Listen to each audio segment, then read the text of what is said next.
सभी को praise Lord.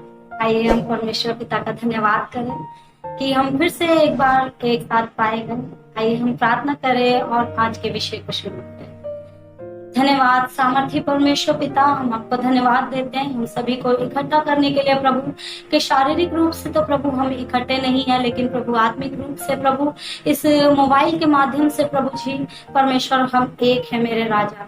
हे प्रभु, हम प्रार्थना करते हैं कि इस समय प्रभु जो भी आपकी वाणी है पिता परमेश्वर, हम सबको सीखने के लिए मदद कीजिए प्रभु। आज हमसे बातचीत कीजिए प्रभु, अपने वचन के द्वारा इन अंतिम दिनों में प्रभु हमें सिखाइए, हमें समझाइए कि हम किस प्रकार से आपकी आज्ञाओं को पूरा करें परमेश्वर, ताकि प्रभु तेरे पुनर्आगमन पे प्रभु यीशु मसीह जब तू दोबारा बादलों पे आता है प्रभु, तो हम तैयार रहने पाए।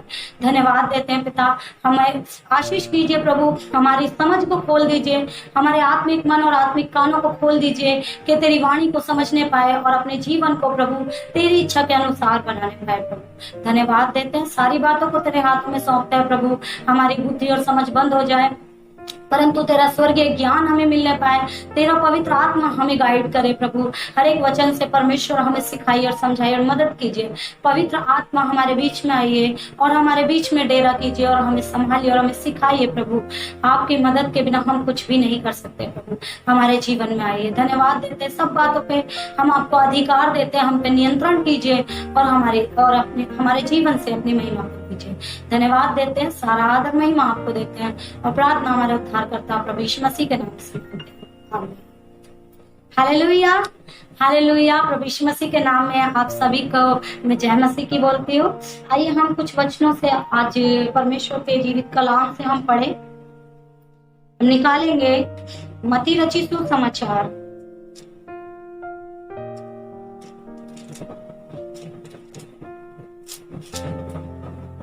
उसका 5 अध्याय और उसका 16 वचन, जहाँ पे इस प्रकार से लिखा है, उसी प्रकार तुम्हारा उजियाला मनुष्य के सामने चमके कि वह तुम्हारे भले कामों को देखकर तुम्हारे पिता की जो स्वर्ग में है बढ़ाई करे। हालेलुया। प्रभु यीशु मसीह ने जिस दिन प्रभु यीशु मसीह पतरस और इंद्रियास को पहली बार जब प्रभु यीशु मसीह ने समुद्र में देखा, जब वहां नदी के झील के किनारे देखा, तब प्रभु यीशु मसीह ने उनको कहा, अगर हम 4:19 में पढ़ते हैं तो वहां लिखा है कि यीशु ने उनसे कहा, मेरे पीछे चले आओ तो मैं तुमको मनुष्य का पकड़ने वाला बनवाऊंगा। हालेलुया। क्योंकि वो मछुए थे और प्रभु ने उनसे इसी प्रकार बात कहा कि जिस प्रकार तुम मछली पकड़ते हो उसी प्रकार मैं तुम्हें मनुष्य को पकड़ने वाला बनवाऊंगा। हालेलुया। तब वे तुरंत, अगर हम 22 वचन को देखते हैं तो वहां लिखा है कि तुरंत वो अपनी नाव और अपने पिता को छोड़ के और उस जाल को भी छोड़ के वो प्रभु यीशु मसीह के पीछे हो लिए।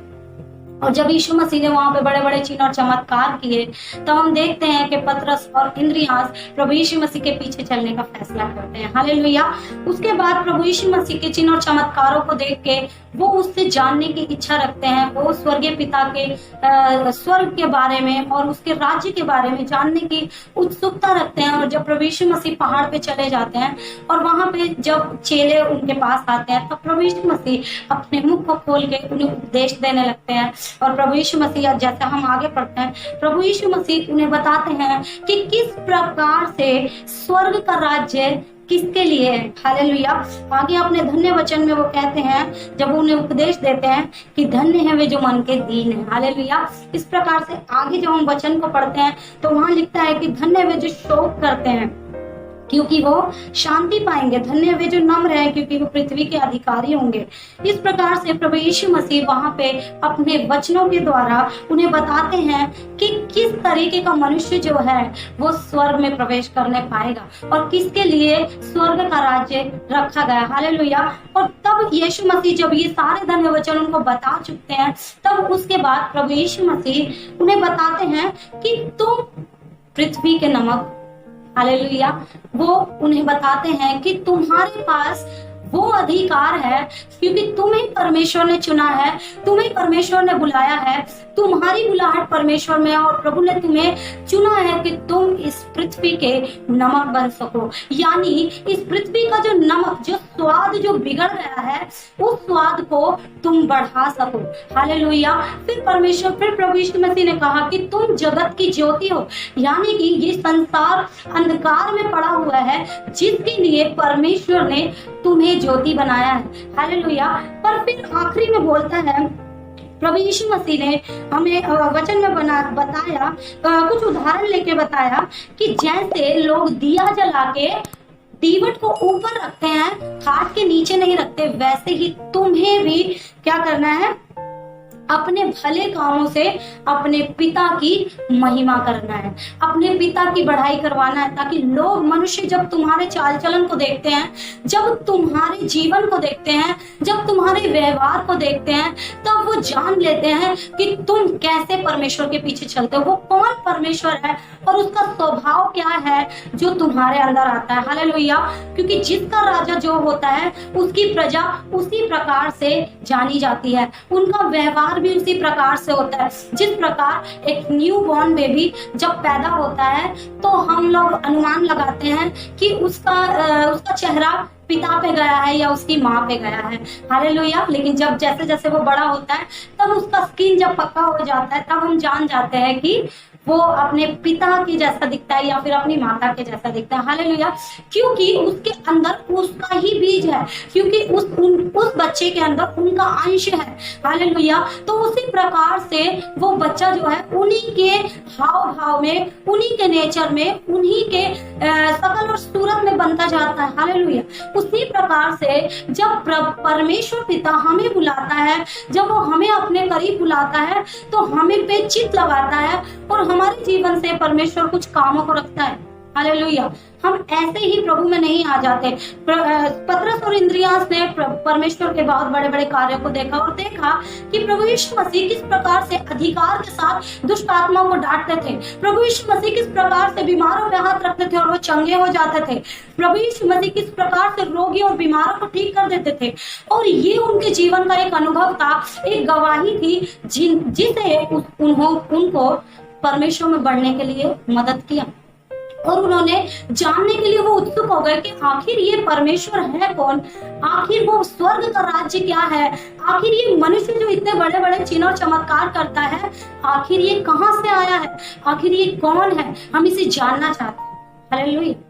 हम सभी के जीवन में, हम सब लोग कभी ना कभी इस अनुभव से होके गुजरते हैं। हम सभी जो आज मसीह कहलाते हैं, आज परमेश्वर के करीब आते हैं, हम सभी जानते हैं कि हमारे जीवन में परमेश्वर ने कुछ ना कुछ कार्य किया है। हालेलुया। हम ऐसे ही मसीह में नहीं आ गए हैं। हालेलुया। हमारे जीवन में एक अनुभव का होना बहुत जरूरी है, और अगर हमारे जीवन में अनुभव नहीं है, तो अभी तक हमारा उद्धार नहीं हुआ है। हालेलुया। क्योंकि जिस दिन हम मसीह को पहचान जाते हैं कि उसका सामर्थ्य क्या है, तब ही हमारा उद्धार निश्चित होता है। हालेलुया। इसी प्रकार परमेश्वर का वचन कहता है कि उसी प्रकार मनुष्य के सामने तुम्हारा उजियाला चमके। हालेलुया।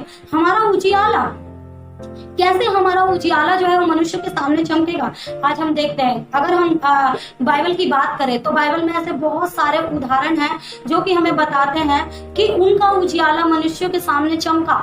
हालेलुया। जिस प्रकार से हम अय्यूब के विषय में पढ़ते हैं और हम देखते हैं कि अय्यूब ने, जब उसके ऊपर विपत्तियां आई, तब अय्यूब ने उन विपत्तियों में भी परमेश्वर को नहीं छोड़ा। अय्यूब ने उन विपत्तियों को नहीं देखा, उस परिस्थिति को नहीं देखा कि परमेश्वर, मैं तो एक विश्वासी था, मैं तेरे सामने धर्मी था, हे परमेश्वर ये कैसे हो गया, क्या मैंने कोई पाप किया। लेकिन वो अंत तक परमेश्वर के साथ बना रहा और उसने जानना चाहा कि परमेश्वर ये परेशानी मुझ पे क्यों आई, आखिर ये क्या वजह थी। हालेलुया। और वो जब उसकी पत्नी उससे कहने लगी कि तू परमेश्वर की निंदा कर, क्योंकि परमेश्वर ने तेरा सब कुछ उजाड़ दिया, तेरा सब कुछ खत्म कर दिया, तब अय्यूब ने अपनी पत्नी को बोला कि हे मूर्ख स्त्री, क्या हम जो परमेश्वर के हाथों से सुख लेते हैं, क्या दुख ना ले। परमेश्वर हमारे दुख और सुख दोनों पे अधिकार रखता है। हालेलुया। तो आज का मेरा टॉपिक यही है कि जब हम मसीह में आ जाते हैं तो हमारा जब पहला कदम शुरू होता है तो हमारे जीवन में, हर एक विश्वासी के जीवन में, चाहे वो आज मसीह में आया हो, या वो एक पास्टर हो, या वो एक इवेंजलिस्ट हो, चाहे वो एक बहुत बड़े वचन का ज्ञान रखता हो, हम ये जानते हैं कि हर एक के जीवन में हर दिन परमेश्वर की ओर से हर एक के जीवन में कुछ ना कुछ बातें, कुछ ना कुछ टेस्ट आता रहता है। हालेलुया। लेकिन हम विश्वासियों के जीवन में, चाहे हम किसी भी क्षेत्र में पाए जाते हो, दो बातें हम सबके जीवन में जरूर होती हैं। पहला, हमारे जीवन में परिवर्तन का होना। दूसरी चीज, हमारा डिसीजन सबसे अहम रोल निभाता है, हमारा डिसीजन। क्योंकि हमारा जो डिसीजन हर दिन का होता है वही हमारे अंदर बदलाव को लेके आता है, वही हमारे अंदर नई नई गवाहियों को लेके आता है, वही हमारे अंदर नए नए अनुभव को लेके आता है। हालेलुया। जैसे कि हम देखते हैं कि हम जब मसीह में आते हैं तो बहुत सारी बार हमारा टेस्ट किया जाता है, क्योंकि हम जब मसीह के अंदर आते हैं तो हम बहुत सारी चीजों को जानते हैं कि सही क्या है और गलत क्या है। क्योंकि हम पहले जैसे हमारी बुद्धि चलाती थी, जैसे हमारी समझ चलाती थी, जैसा हमारा शरीर हमें करने के लिए कहता था, वही हम लोग करते थे। लेकिन जब हम मसीह में आ जाते हैं, जब हम इस जीवित कलाम को पढ़ते हैं, तब हमें पता चलता है कि हमारे विचार में जो कुछ भी उत्पन्न होता है वो सब बुरा ही होता है। तब परमेश्वर का आत्मा, पवित्र आत्मा, परमेश्वर का वचन हमारे अंदर में एनकरेजमेंट को लेके आता है और वो हमें बताता है कि हमें हमारे जीवन में बदलाव को करना बहुत जरूरी है। और उस बदलाव को लाने के लिए परमेश्वर हमें कहीं कहीं टेस्ट में छोड़ देता है। हालेलुया।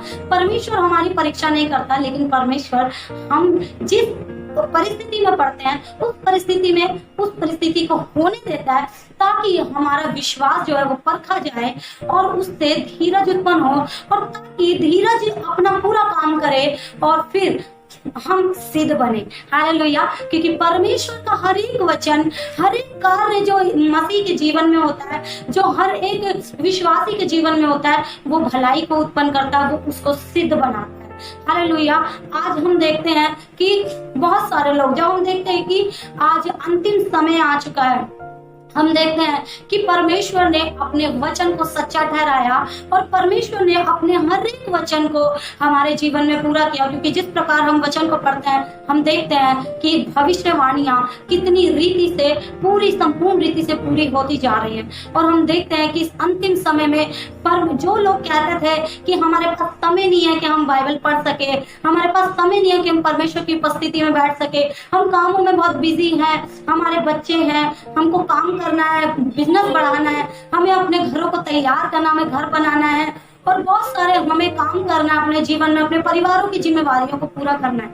हालेलुया।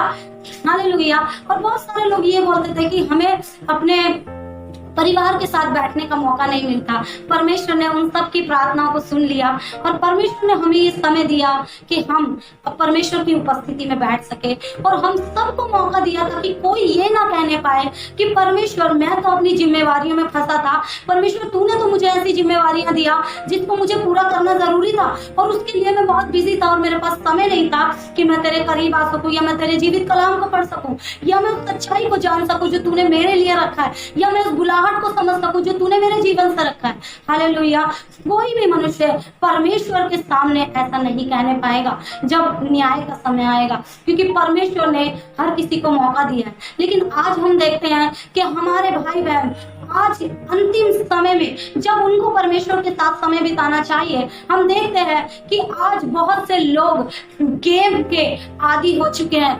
आज बहुत से लोग अपना टाइम पास कर रहे हैं, बहुत से लोग टिकटॉक बना रहे हैं, बहुत से लोग बहुत सारी चीजों में बिजी हैं, बहुत सारे लोग कुछ ना कुछ घर के अंदर कर रहे हैं, लेकिन वो परमेश्वर के वचन को नहीं पढ़ रहे, लेकिन वो एक दुल्हन के समान अपने आप को तैयार नहीं कर रहे। हालेलुया। हर दिन हमारे जीवन में एक टेस्ट आता है, लेकिन हमें सुनना है पवित्र आत्मा की आवाज को कि किस प्रकार हमारे जीवन में टेस्ट आता है। धन्यवाद करते हैं परमेश्वर का कि हम चुने गए हैं कि हमारे जीवन में परमेश्वर हमारे जीवन के द्वारा अपने अद्भुत कामों को ले, हम अपनी बुलाहट को समझे।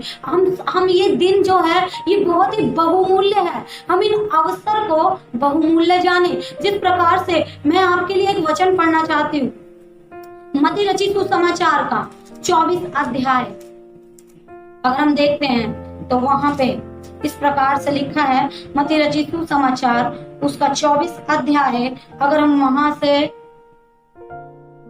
40 वचन से अगर हम देखते हैं तो वहां पे यीशु मसीह ने कहा है, उस समय किस समय, इस समय यानी कि ये अंतिम समय में क्या होगा, जब संकट और क्लेश आने लगेगा, जब धीरे धीरे संकट की शुरुआत होगी, तब तुम चिन्हों को पहचान लेना। यीशु मसीह कहता है कि तुम उन चिन्हों को पहचान लेना, स्वर्ग और पृथ्वी टल जाएगी, आकाश और पृथ्वी टल जाएगा, परंतु मेरा वचन कभी भी नहीं टलेगा। ईश्वर अपने वचन को दास दासियों पे उंडेलेगा, पुरनियों पे उंडेलेगा, और वो स्वप्न देखेंगे और बड़े बड़े चिन्ह और चमत्कार होंगे। उस समय परमेश्वर का सामर्थ्य बहुत ताया से पृथ्वी पे उंडेला जाएगा, उन लोगों पे भी, और सब लोग अपने मन को फिराएंगे। तो हम देखते हैं कि ये सारी भविष्यवाणियां जो परमेश्वर के दास ने पवित्र आत्मा में भर के कहा, वो सारी भविष्यवाणियां पूरी होती हैं। और आज बहुत सारे मसीह लोग आज ठंडे पड़े हुए हैं, बहुत सारे मसीह लोग आज इस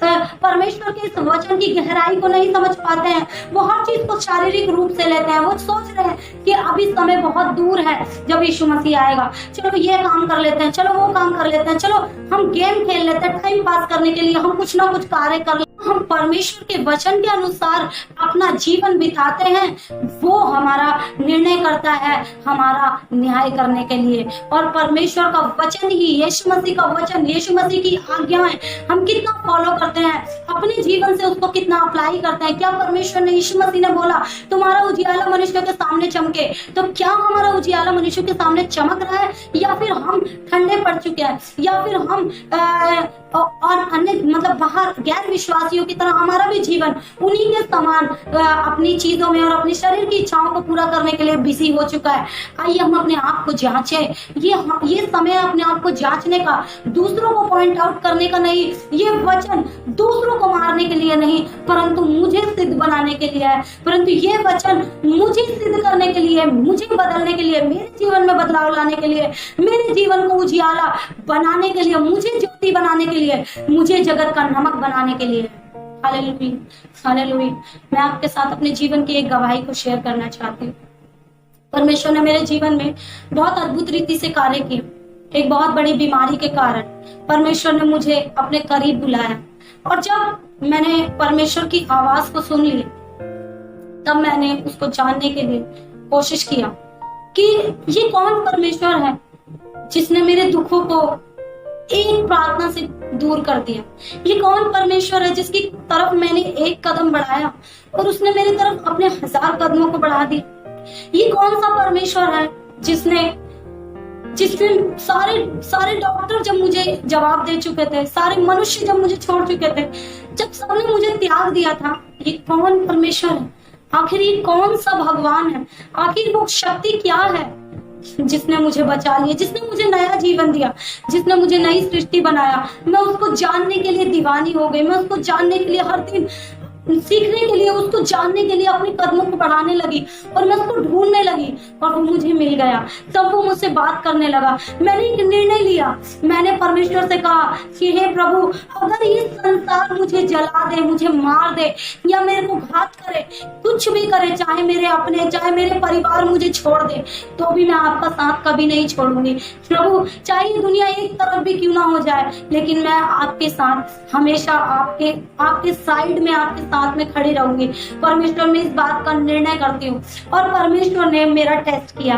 परमेश्वर ने मुझे ऐसी परिस्थिति में डाला कि जब मैं परमेश्वर में बढ़ रही थी और मैं परमेश्वर के वचन को सीख रही थी, और दिल्ली के अंदर एक बाइबल कोर्स हुआ जो कि 2 महीने का कोर्स था, और मैं बहुत दिल से चाहती थी कि मैं उस कोर्स को पूरा करूं और परमेश्वर के महान वचनों को जानूं और अपने जीवन में उस परमेश्वर को अनुभव करूं। तो मैंने उस वचनों को जानने के लिए मैंने उस क्लासेस को ज्वाइन किया, और जब मैंने उस क्लास को ज्वाइन किया तो परमेश्वर ने मुझसे बातें करना शुरू किया। जहां जहां मैं वचन में बढ़ती जा रही थी, वहां शैतान मेरे जीवन में कार्य करने लगा, और शैतान ने मुझे मतलब वो परिस्थिति मेरे जीवन में आई कि जब मुझे एक निर्णय करना था, एक डिसीजन करना था कि जिस प्रकार से मैंने अपने शब्द, अपने कमिटमेंट जो मैंने परमेश्वर के सामने में किया था कि चाहे ये संसार मुझे त्यागे या ये संसार एक तरफ भी क्यों ना हो जाए, लेकिन फिर भी मैं परमेश्वर को नहीं छोड़ूंगी। तो उस टेस्ट को मेरे सामने में रखा गया और ऐसा हुआ कि मेरा समाज, जिस समाज में मैं रहती हूँ, मैं एक राजस्थानी समाज से आती हूँ जिसमें बहुत कट्टरपंथी होता है कि अपने समाज को, अपने विश्वास को नहीं छोड़ना है। और जब उन लोगों को पता चला कि मैंने उस समाज को, मतलब उनकी विश्वास को छोड़ दिया है, जब मैंने मूर्तियों पे से विश्वास को हटा दिया है जो कि निर्जीव चीज है, मैंने निर्जीव चीजों को छोड़ के जब मैंने प्रभु यीशु मसीह पे विश्वास कर लिया है, तो उन्होंने आपस में विचार किया और ये विचार किया कि हम इस पूरे परिवार को, क्योंकि इस लड़की ने अपना धर्म को परिवर्तन कर लिया है, इसलिए हम इस समाज में इसे नहीं रहने देंगे, क्योंकि और लड़कियों को भी ऐसा उत्साह मिलेगा, वो भी अपना धर्म परिवर्तन कर सकती हैं और ऐसे समाज में जो है वो गड़बड़ी आ जाएगी और जो है वो डिसिप्लिन जो है वो डिस्टर्ब हो जाएगा। तो इसलिए उन्होंने मुझे एक पंचायत बुलाया और एक पंचायत में खींचा, जिसमें हमारे में सबसे महापंचायत कह के उसे कहा जाता है, जिसमें चारों बाजार का पंचायत लगता है और हर एक बाजार से जहाँ जहाँ हमारे लोग रहते हैं वहाँ के मुखिया लोग वहाँ पे बैठते हैं और उसको जो अपराधी होता है उसको वहाँ पे लेकर आया जाता है और उससे सवाल जवाब किया जाता है। और वहां पे मुझे और मेरे परिवार को बुलाया गया। उस समय मेरे परिवार वाले लोग परमेश्वर को उतना नहीं जानते थे, लेकिन हाँ वो मेरे साथ खड़े थे और वो परमेश्वर को जानते थे, पर वो परमेश्वर को उतना गहराई से नहीं समझते थे। लेकिन परमेश्वर ने उनको तैयार किया था कि वो मेरे साथ खड़े रहे और उस समय मुझे उस महापंचायत में बुलाया गया और वहां पे उन लोगों ने मुझसे बहुत सारे सवाल और जवाब किए कि तूने अपना धर्म परिवर्तन क्यों किया, ऐसा करके तूने समाज के डिसिप्लिन को क्यों डिस्टर्ब किया। हालेलुया। वो घड़ी मेरे लिए बहुत ही कठिन परिस्थिति थी जब पूरा समाज मुझे धुतकार रहा था और यहाँ तक कि उस टाइम पे मेरे परिवार वाले लोग भी मुझे बोल रहे थे कि इस लड़की ने हमारी नाक कटा दिया और कहीं हमें उठने बैठने के लायक नहीं छोड़ा। और ऐसे पंचायती में वो मुखिया लोग थे जिनके सामने मेरे परिवार के पूर्वज भी, मतलब मेरे हमारे बड़े लोग भी उनके सामने हाथ बांधे खड़े रहते हैं और उनके सामने वो लोग भी ज्यादा नहीं बोल पाते हैं क्योंकि वो मुखिया लोग हैं इसलिए। लेकिन वहां पे परमेश्वर ने मुझे सामर्थ्य दिया और मैंने उन लोगों को वहां पे प्रभु यीशु मसीह का प्रचार किया और मैंने बताया कि परमेश्वर ने किस रीति से मुझे चंगा किया। हालेलुया।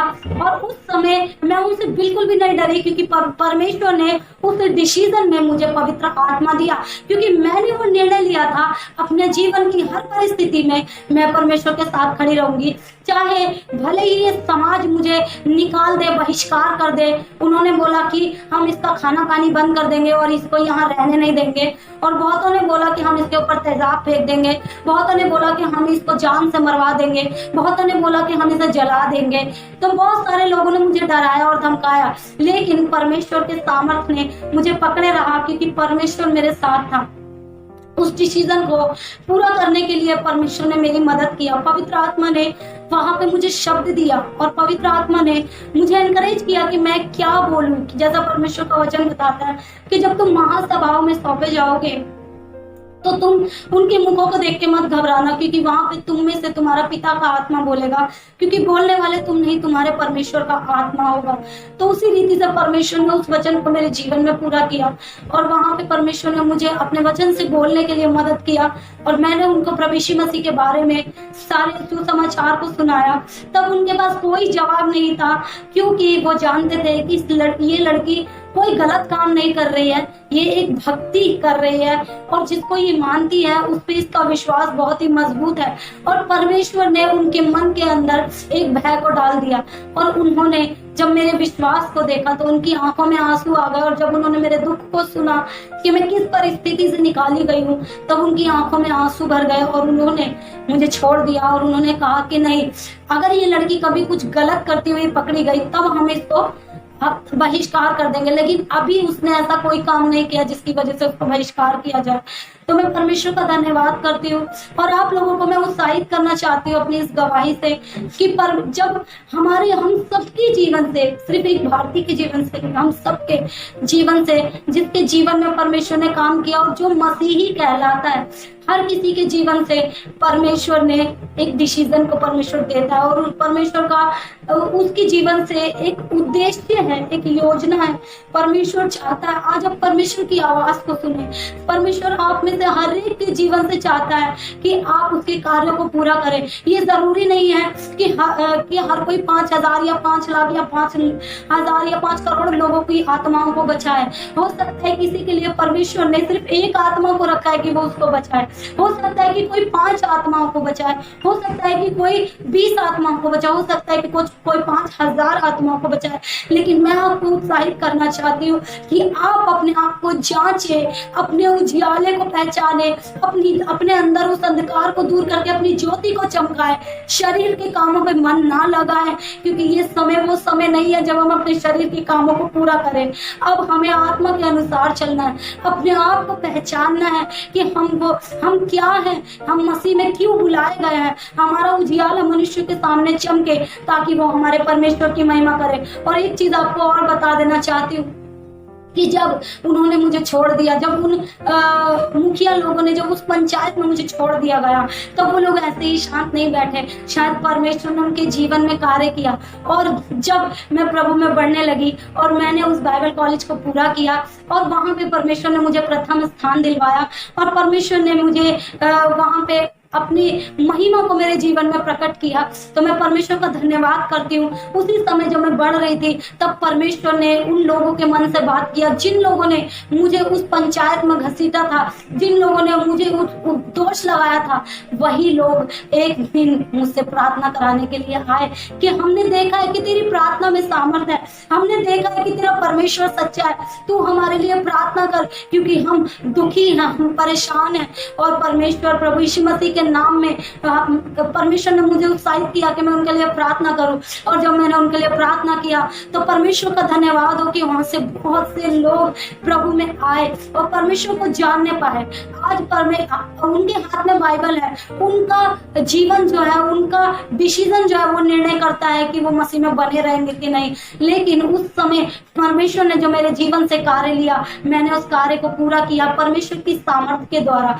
तो मैं आपको यही उत्साहित करना चाहती हूँ, एनकरेज करना चाहती हूँ कि परमेश्वर के साथ जब हम एक स्ट्रॉन्ग डिसीजन में खड़े रहते हैं, परमेश्वर हमारी मदद करता है। और जब हम अपनी बुलाहट को पहचान जाते हैं, परमेश्वर हर समय हमारा उजियाला जो अपने आप लोगों को दिखाई देने लगता है, हमारे जीवन गवाही देने लगता है, हमारा मन और विचार गवाही देने लगता है, हमारे शब्द गवाही देने लगता है, हमारा बदलता हुआ जीवन लोगों को दिखाई देने लगता है। और वो हमारे परमेश्वर पिता की सच्चाई को पहचान जाते हैं और उसकी बढ़ाई करते हैं और वो जान जाते हैं कि परमेश्वर सच्चा है।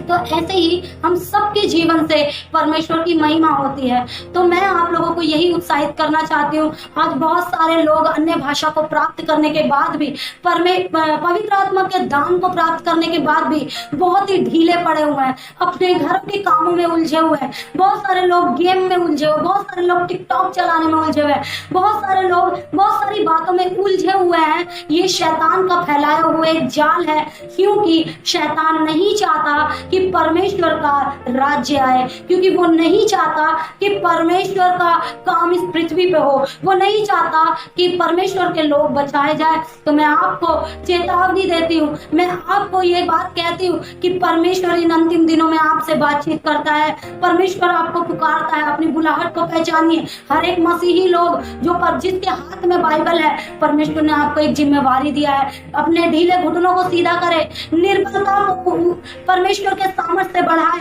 प्रार्थना करे, हर दिन परमेश्वर की उपस्थिति में बने रहे, अपने उजियाले को चमकाए, एक डिसीजन ले, एक निर्णय ले कि चाहे परिस्थिति कैसी भी हो, लॉकडाउन हो चाहे जो भी हो, मैं परमेश्वर की उपस्थिति को मैं बहुमूल्य समझूंगा समय को, और उस समय के अनुसार मैं अपने आत्मा को मजबूत करता जाऊंगा।